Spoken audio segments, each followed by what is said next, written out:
Welcome to Becoming Love, a podcast about consciousness, growth, and what it actually means to live these ideas in real life. Today's guest, Nathaniel, explores the intersection of MBT and Buddhism and shares a profound non-physical experience in Tom's Park involving a deceased Buddhist teacher. He reflects on the journey of becoming love, or the journey of growing up, of evolving our consciousness here, and how it is unique to each of us and that it does require both time and commitment. However, he emphasizes that it is so worth it. And he shares how embodying this state of being love rather than just intellectually understanding it has profoundly transformed the quality of his life over the years. All right, let's dive in. Enjoy. Hey, welcome, everyone. Today's guest is Nathaniel Heidler. Welcome, Nathaniel. Hi, Donna. How are you? Very good. How are you? I'm great. Really happy to be here, sharing this space with you and having these fun, expansive conversations. Thanks for having me. My pleasure. Thanks for answering the call, because that's really the inspiration of this podcast, is to share other people's stories. So if other people aren't interested in sharing, then I got nothing. Sure. Yeah. Hey, I think we're all just trying to help each other. It feels that way. Yes. Yeah. I'm glad that you feel that too. Yeah. So, Nathaniel, why don't you tell us a little bit about who you are? Yeah, I have always been a seeker my entire life. Like, a lot of folks, always kind of looking for some answers to, the small questions, life, universe, and everything else. And small questions. What happens when we die, and what are these things that I always hear about? And so, over the years and decades, I definitely did a lot of seeking down a lot of different paths.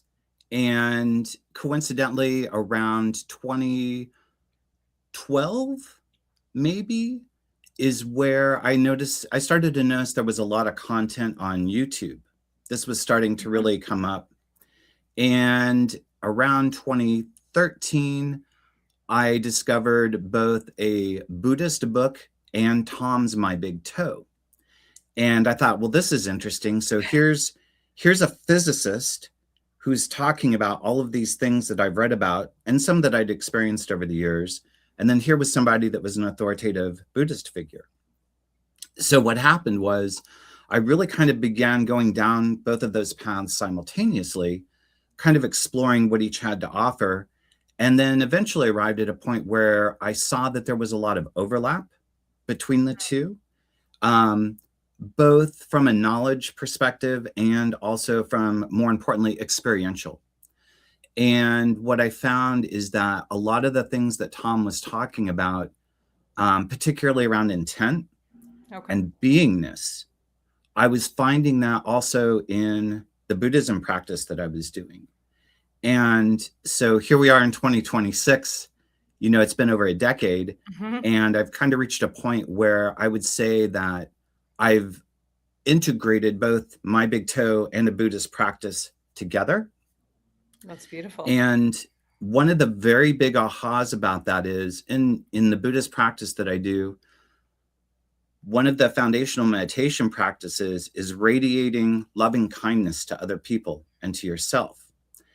And so Tom talks about this. He talks about beingness. So it's one thing to read a book, but it's another to be. And that's also found in the meditation practice.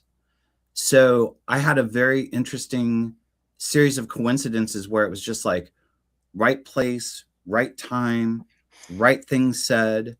And then, so before the pandemic, I was a road warrior for a software company. So I was always out on the road. Okay. And the spare time I had wasn't very much. But what time I did have, I would find myself listening to My Big Toe, watching all the interviews with Tom. And then, again, another synchronicity. I think this was 2019. I was in California for some training. Tom happened to be at Irvine the weekend that I was also there. So it was a short flight from San Francisco to LA for the weekend. where I also had in-laws. So, the whole, it just kind of, the universe was just kind of like, you're going to California, you're going to go do some work stuff. You're going to go to LA and see Tom in Irvine. And then, you'll visit your in-laws, and it's not anything I really like set out to do. It's just, maybe the LCS was up in the background. Yeah. Right. Yeah. So and I don't know if you want to speak to the intent piece there, potentially, if your intent was to, if there was curiosity, right, then the LCS is going to pick up on that and communicate by offering a seamless sort of unfolding for you. Exactly. Yeah. Part of the intent was, so having done a lot of consulting over the years and interacted with a lot of people, one thing that you cannot replicate is being with somebody in real life. Zoom is great. Online is wonderful for reaching people, but there's something that there's an intangible somethingness that you don't get. And so here was an opportunity to see Mr. Tom Campbell in the flesh with other people. And I said, I'm going to go see if this guy's for real. I assumed he was. Yeah. But it was that valid, I was like, yeah, let me go see what this is all about. Well, and it's like Tom says too, right? If it's not your experience, it's not your truth. So you wanted the experience. Very much so. Right. And so I found myself in Irvine, and here was another little coincidence. Yeah. So I'm walking up to the event space, and Marla Fries is greeting people. Mm-hmm. And she reached out and shook my hand, and she goes, "Hi, I'm Marla. Marla Fries." I said, Marla Fries, who used to be the host on Unknown Country with Whitley Strieber. And she kind of looks at me and she goes, "Yeah." So I'm like, okay, now the synchronicities are really starting to roll in, right? So I already knew who she was. Okay.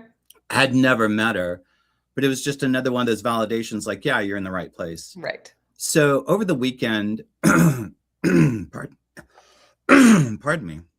Oh, good. Over the weekend, I listened to Tom, and everything that he said in person without any notes matched what was in his books. So that was a good validation. And then more importantly, I think it started to make sense for myself. And then I talked to other people that had been in the MBT world for a while and had done some events. Mm-hmm. And one of my questions was, would you go back and do another MBT event? And they're like, oh, yes, absolutely. So everyone that I talked to had a very positive experience. Everybody was very warm, mm-hmm. friendly. I was kind of watching to see the vibe of the people that were there, because that's kind of a good indication too, mm-hmm. of, is this a good environment to be in? Are these people you want to be with? And I don't recall if Donna was there, but I do very distinctly remember running into Keith. Okay. He had these really gorgeous prints of Tom that he was selling to help raise money. Okay. And just kind of interacting with him, like, such a warm, gentle soul, right? So I was like, great sense of humor. Yeah. So that was a big validation that this is the right crowd to be running around with, so to speak. Nice. So there was a felt sense, like that's sort of that beingness that you're picking up on as well. Exactly. So that really kind of propelled me into, this is really worth pursuing. Let me read My Big Toe for the 5th time, because the other 4, I just, despite all the seeking I'd done and all the different development paths I'd been down, it was just very, that's a lot, right? It really is. Yeah. Well, and that's where there's the intellectual and the being, and reading the books is a lot of intellectual stuff. For that amount of wisdom to land like that, it doesn't, for me, at least in my experience. It's a lot of integrating it one day at a time. That's the big thing. That was one of the other ahas that I had. Forget the fact that Tom Campbell had told me this at least 150 times. On the 151st, I was like, oh, you have to do the things. You have to be the things. Yes. Okay. So that's where it really started to pick up steam. the other thing that was really very profound is, so then COVID happened. Okay. Pardon me. So this had been That, like a gradual, few years of reading the books, then finally meeting Tom, still right. busy on the road, right, with work. Yes. Okay. So Yeah. now COVID and something changes. Yeah. So COVID put a screeching halt to travel for everybody, including the company that I still work for today. And they said, okay, time out. You're still going to have customers. You're still going to engage and work with them. But we're going to try and do this all remote. And so at that point, I had been a road warrior for 6 years, and it was starting to really add up. And I was starting to think about a career change or something else within the company, because being gone all the time was really taking its toll. So COVID shut down all the travel, and I suddenly found myself with all this time that I normally didn't have. And I said, great, I can work on my meditation practice. Nice. I can work on MBT. And then Tom's Park came out. Right. Okay. And I was like, oh, okay, good. Here we go. The man himself is going to help guide us. Do you want to give a brief for anyone listening who doesn't know what Tom's Park is? Do you want to give a tiny little description of that beautiful tool? Yes. So Tom's Park is a virtual reality that Tom Campbell and the LCS worked together to create. And I think the way that I would describe it is, so there's a book, there's audio exercises, and it is a training ground to put yourself in another reality. A non-physical reality? Non-physical reality. Yep. To have different experiences, to grow. There's fun, there's learning, there's food. So Tom really built this park to help enhance one's ability to learn about the non-physical, shall we say. Beautiful. That's how I would describe it. Okay. Perfect. Yeah. Okay. And so your experience with it. So Tom's Park is launched. Yeah. Yeah. And and so how do you interact with it then? Yeah. So despite all of my efforts to experience the non-physical at will, on command, on demand, very difficult. That's something that never came easy to me. So I thought, well, again, I'm like, okay, Tom Campbell himself is going to be here. He's going to take us to the park. This is going to be great. Can't lose scenario, right? And so the experience that I had was very interesting. Yes, we did some meditations and there was some guidance. And then there was a period where Tom took everybody to the park. Okay. So for me, when I experience those non-physical realities, they don't tend to be, at least not yet, they don't tend to be as solid as this or talking to you, right? It's more, how would I describe it? They tend to be a little bit more conceptual. There's a lot of feeling, but not a huge amount of visuals. Okay. So, which is interesting. So my wife, on the other hand, when she goes to Tom's Park or any other non-physical reality, it's as real as this. NPMR. So in the language of my big toe, NPMR is as real to her as PMR. Right. So physical matter reality and non-physical matter reality. Yeah. Right. So to put it another way, when she goes to Tom's Park, it's as real to her as if she left our home, got in a car, and drove to a park. Sure. And it's a different experience for everyone. Yeah. Right. Yeah. There definitely was a sense of being somewhere else, as Tom guided us. Now, where it got really interesting, and this was completely unexpected, I'm figuring, okay, we're going to go to the park. Again, for those who don't know, so there's a lake, and there's there's boats, and there's a ski ramp, and there's a center where you can go learn, and there's there's rooms where you can listen to music and do all these wondrous things. I thought, great, I'm going to go experience all that, right? And so I think the LCS had something else in mind for me. When I opened my eyes, so to speak, so this is in Tom's Park, a non-physical reality, I found myself sitting on the beach, and I could actually auditorily hear in the distance. I could hear the people in the lake playing, and I could feel the sand beneath my hands. The tactile part of it was really interesting because that is a big indication to me when I'm lucid dreaming. If I can feel things, well, then I know that I'm not dreaming. But I've come to learn that's not true. Okay. So you can have all senses in either a lucid dream or a non-physical reality. I think what happens is over time they just develop. So anyway, I'm sitting there and I'm like, well, wait a minute. I can feel the sand in my hands, and I can hear the people, and I turn, and there is a Buddhist monk sitting in a robe next to me. And I look at him, and so this was unusual because I actually had really strong visuals here. Okay. So I'm looking at him, I'm like, oh my gosh. So his name, so he's passed, but he was my teacher's teacher. His name is Bhante Punaji. I look at him, I'm like, oh my gosh.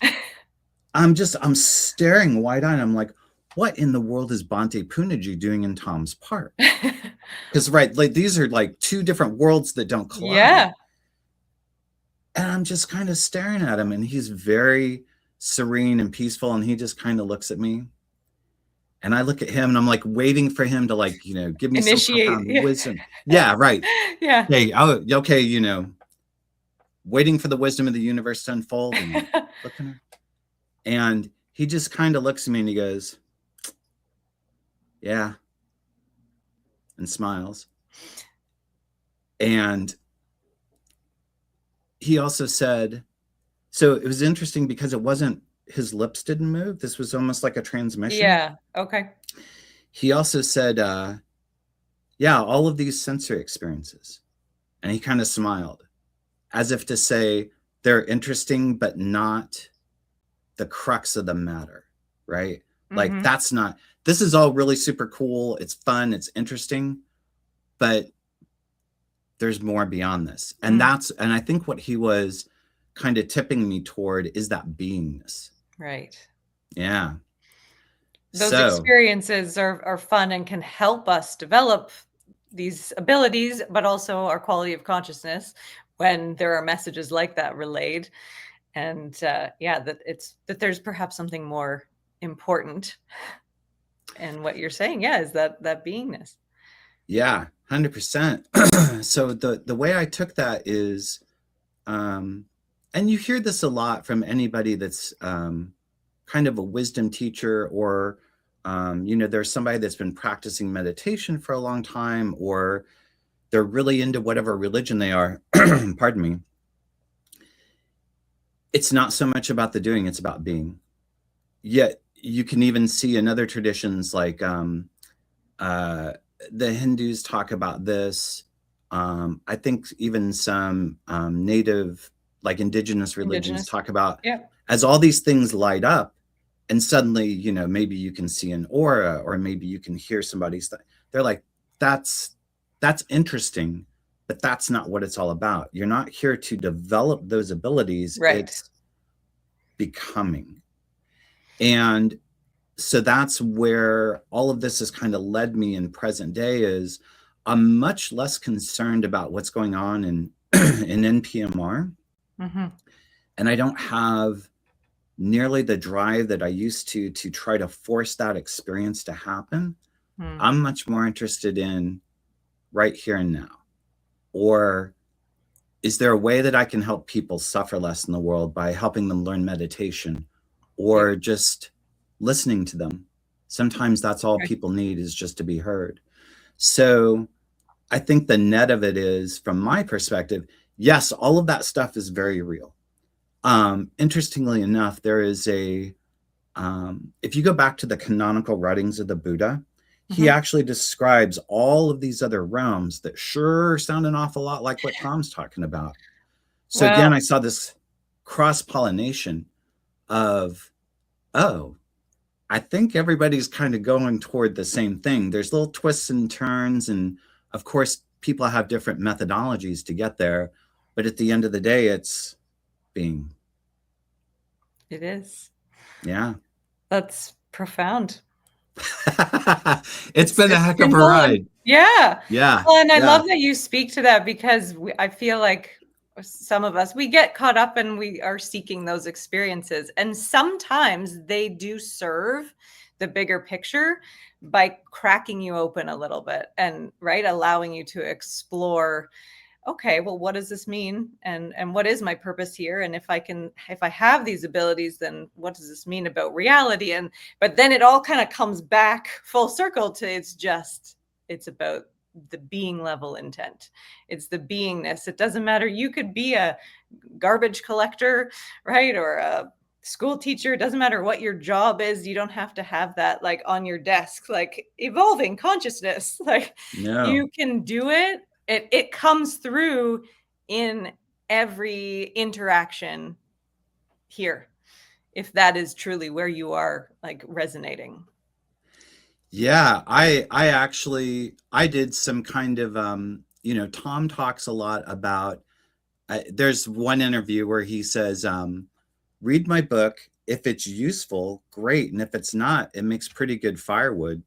And he was very just like about the whole thing, right? Yeah. And I've actually put that to the test. So one of the main monastics that taught me meditation, and I had done a lot of retreats over the years, so 10-day retreats where it's all you're doing is meditating. He would always emphasize this. He would say, this isn't all the time practice. He said, you should be able to radiate loving kindness to other people when you're walking, when you're driving the car, when you are on an airplane, when you are washing the dishes. And I could hear kind of in the back of my head, I'm like, beingness, Tom Campbell, this practice, like kind of doing this. And I've actually tried this.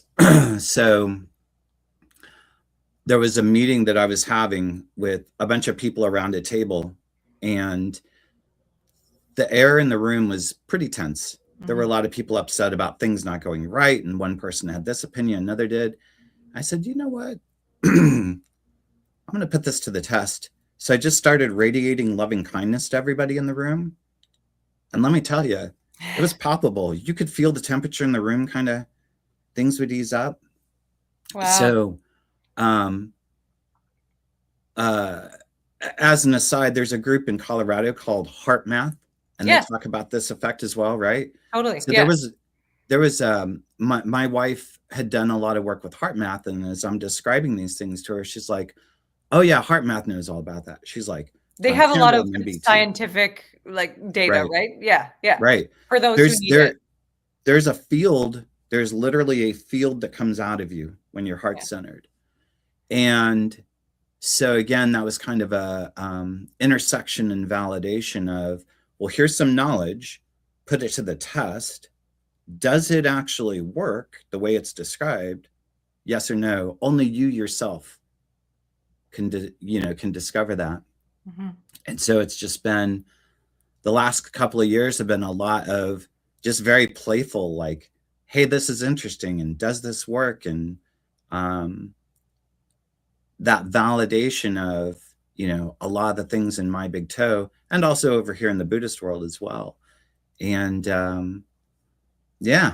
So you're seeing it through your own lived experience. Very much so. Yeah. And oh, sorry, go ahead. Well, I was going to ask, for those who are listening who maybe feel like, well, but how do I do this? Well, it sounds like, so you have taken a very playful approach. Is there, or was there a practice that sort of helped you just helped bring you into that place or remind you of this on a daily basis? Is there anything you would share for people who are on this journey and looking for tools or tips? Yeah, I'll tell you, this was very counterintuitive to me. So my day job was like very serious, very corporate, very quarterly driven. What's your task? What's your goals? What are you going to say at the end of the quarter? How are you going to measure that? Like very, very aggressively goal oriented. Yes, and objectively measurable. Right. So I took that same approach to meditation retreats and to my big toe. And no, that's wrong. Too much effort. So it's very counterintuitive, because you can read these books, you can hear about all these things, and you're like, great, where's the instructions? 1, 2, 3, 4, 5, right? Yeah. I think a lot of people are drawn to Tom having been a physicist, right? And that's all objective science. Like, here's the instruction sheet, go do this thing, then this experience will happen, hurrah. Yeah. But maybe that's not what everybody needs. So I would say, first of all, you have to be very relaxed. You have to kind of be in a good space for any of this, whether it's meditation or my big toe or Reiki or anything. Relax. You've got to relax. And there's a balance between setting your intent and then also kind of letting go of the outcome. Right. And that's a very fine line, and it's never stable. You're always, it's kind of like a ship at sea going toward a port, and you can't just autopilot the boat to go there, right? It's like, you got to adjust for this, and then the wind's going to push you. Well, wait a minute, the waves are higher. And so it's this continual kind of adjusting as you go along. I think what's important is you do have to set the intent for something, and then you do the work to have the thing happen, but then you also have to let go. Sure. That's a lot easier to say than to do. Right. It took me, I have been down many paths for many decades. I'll be 59 in October. So I have been chasing these things for decades. And it took me forever to realize, less effort, let go, relax, have fun, laugh, be lighthearted. And the other thing that I would say is, don't push to make your experiences be like what you've heard from other people. Right. Or from what you've read. When I initially encountered my big toe, I was very frustrated because Tom would not tell us details. Yeah. And I thought, okay, here we go. If I go to Irvine and see him speak in person, surely there's going to be some big reveal. Yeah, all the secrets. All the secrets. The master's here. I'm going to get all the secrets to the universe. And did that happen? No. Yeah.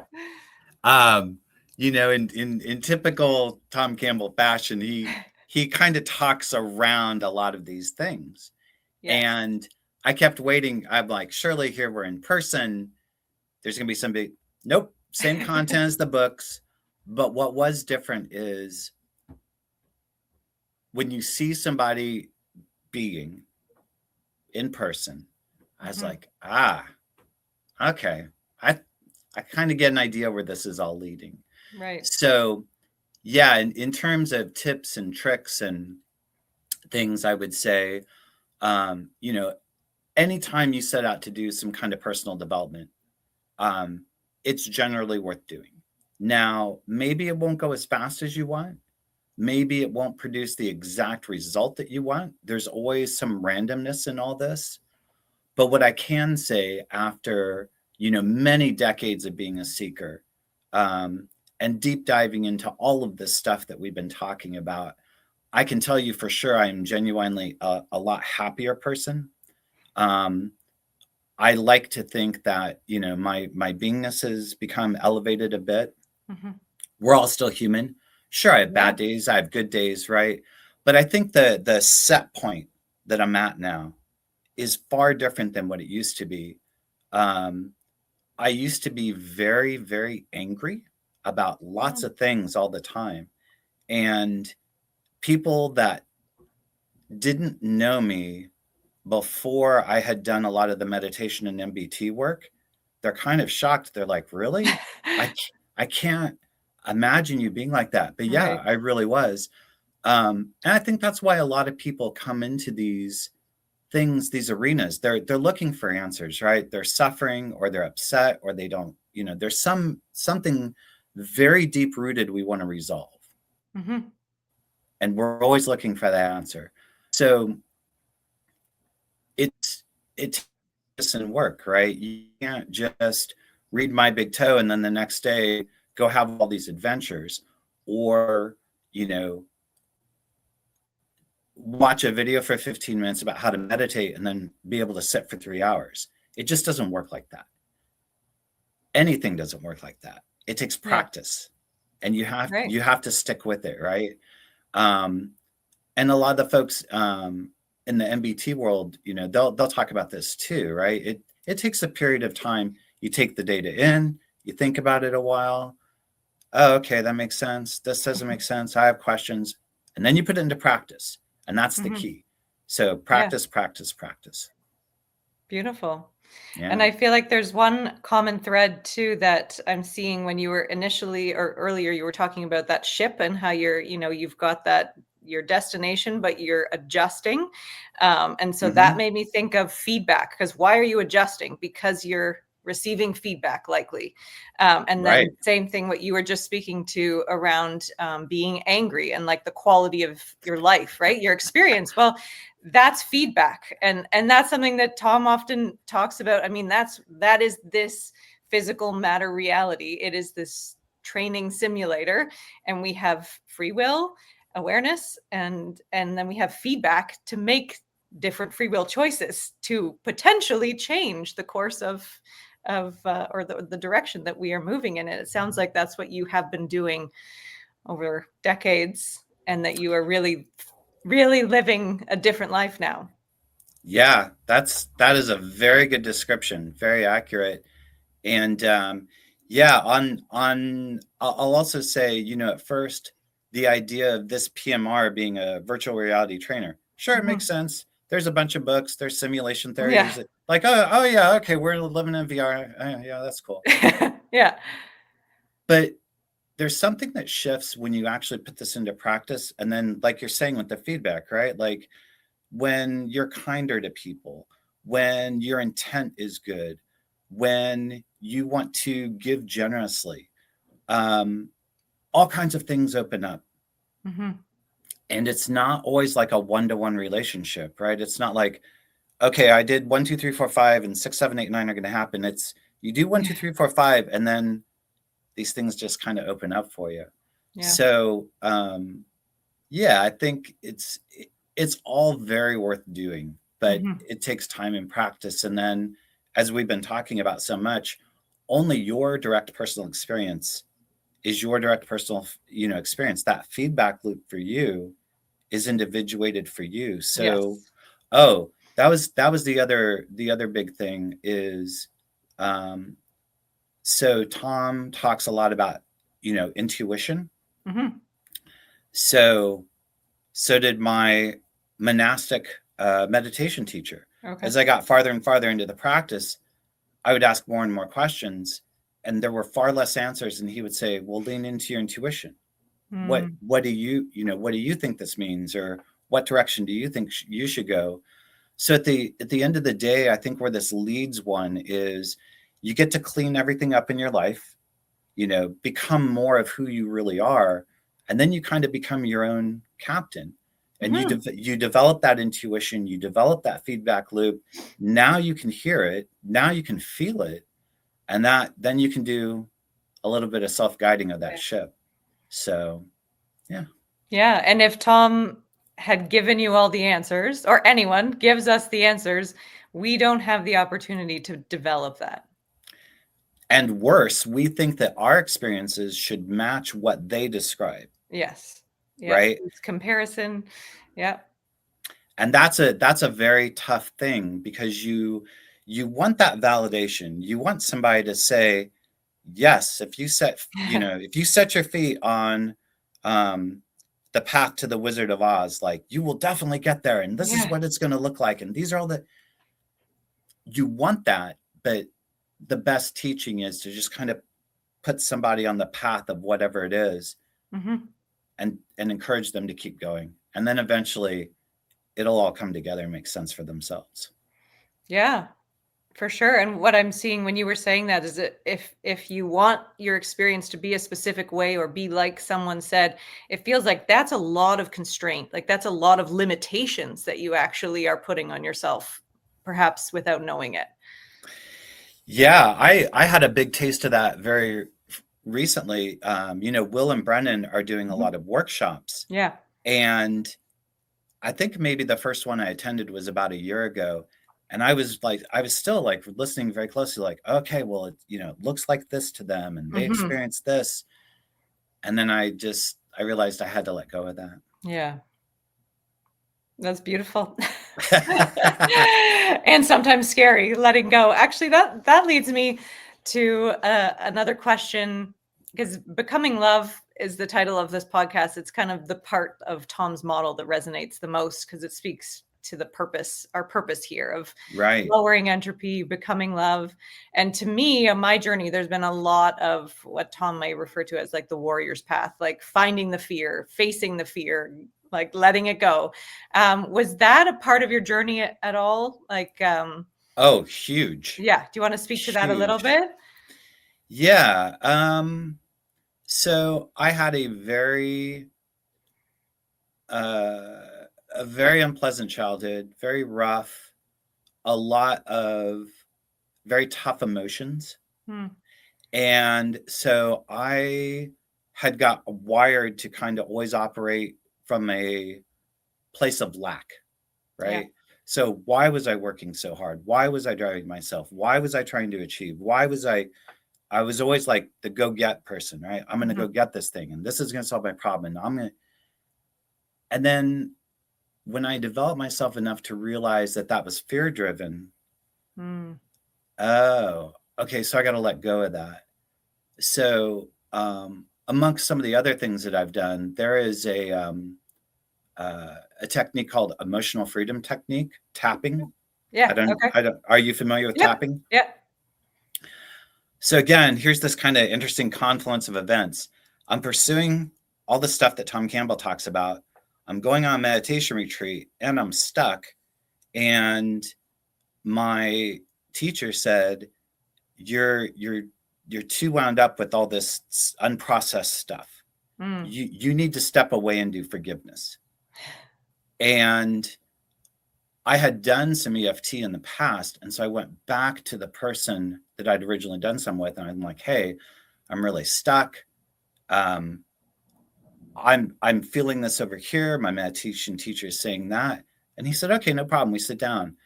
And all of that, you have to let go of it, right? Yeah. Because what is fear? Fear is this grasping because you want something to be different than what it is. Yeah. And fear is grasping onto things that you thought were true in the past. So you have to let go of all that. And it's way easier to say it.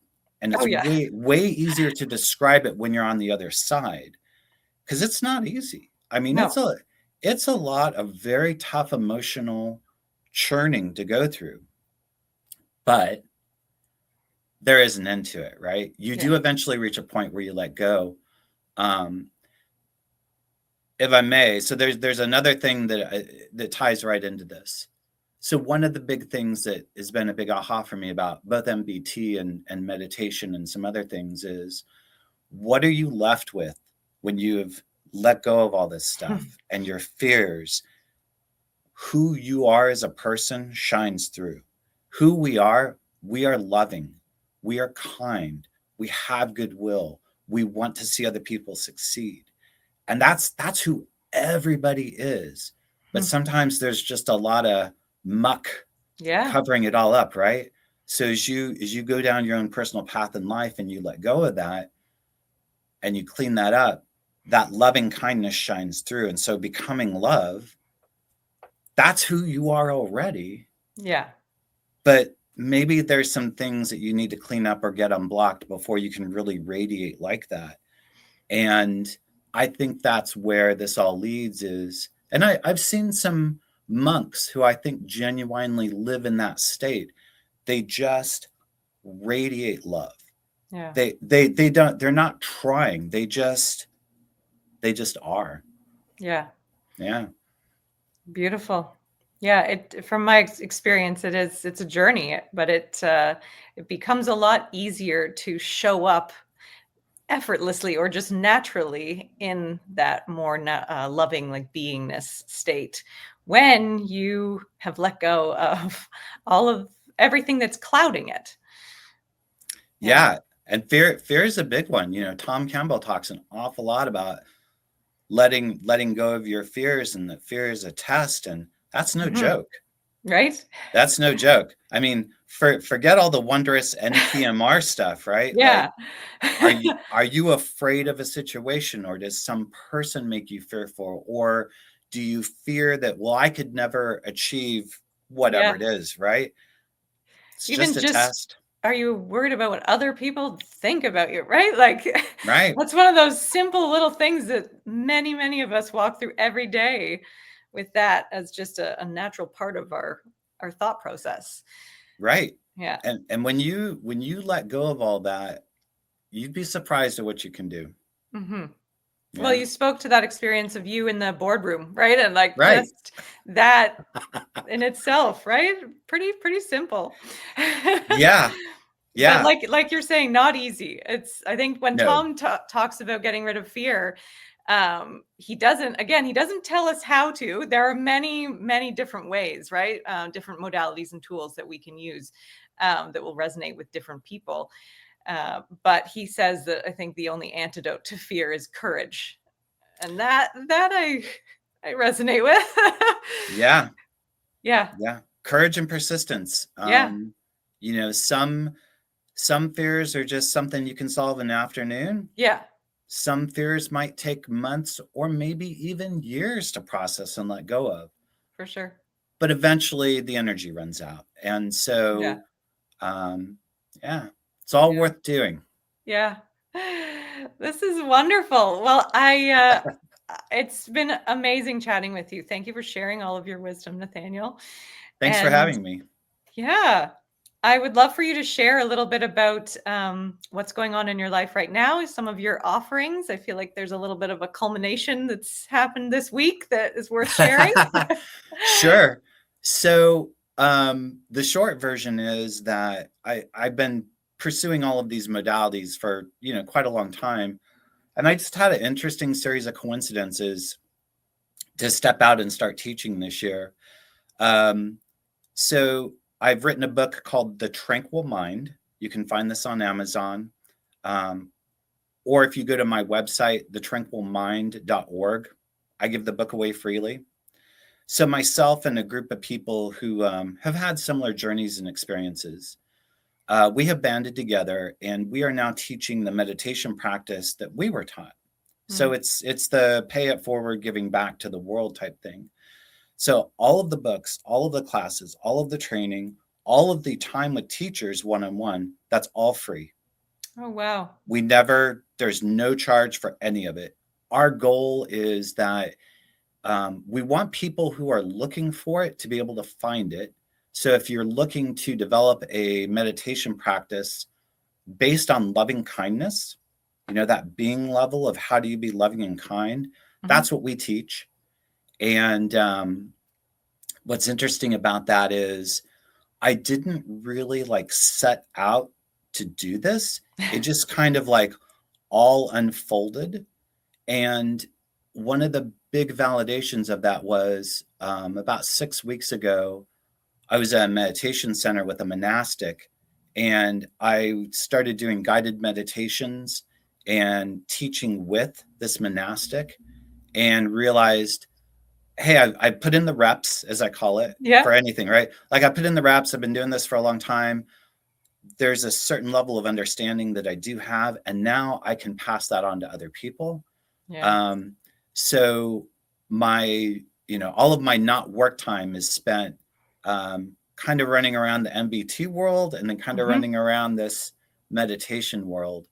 And all that came together just fairly recently. Nice. So if you share, or I will actually put those, you said it's the Tranquil Mind. Right. Okay, tranquilmind.org. So I'll put those in the description of the video. Okay. And and then you said you also have classes, right? Is that online? Yeah, Or they're online, and it's on the website. So the class is basically an introduction to the meditation practice. And what it really focuses around is how to generate loving kindness for yourself, and then how to radiate that to other beings. And that opens up all kinds of very interesting, very wholesome experiences. I can only imagine. That's beautiful. Yeah. Thank you. What a lovely contribution to the evolution of consciousness as a whole. Thank you. Yeah. Thank you. And to all of the people that you are working with who are also offering their time and sharing this offering. Yeah. Yeah. Is there anything that you would like to share before we wrap it up? I would say that no matter what state you're in, no matter, any kind of difficulty that you're facing in life, I would say, number one, you don't have to go it alone. Oftentimes just raising your hand and saying, hey, I need help. Boy, you'd be surprised what the universe will provide, or the LCS. I can't tell you how many stories I've heard of people who were going through some enormous difficulty, and they just said, hey, I can't do this alone. And then the floodgates opened. So help is always available. And then whatever difficulty you're encountering, I could spend all day telling you about the trials and tribulations of my life. There's always an end to it. There's an end to suffering. There is a point where you can be happy or not fearful. All of those might be a long road to get there, but there is an end to all of it. Well said. Yes. Well, thank you so much for sharing your wisdom today. And maybe we'll have more chats. I'm definitely going to check out your Tranquil Mind. It sounds wonderful. Yeah. Thank you. Yeah. I'd love to chat with you again anytime. Yeah. Well, I'll see you around the MBT community for sure. Sounds good. Okay. Well, that's a wrap for today. Thanks everyone for listening. All right. Take care. Take care.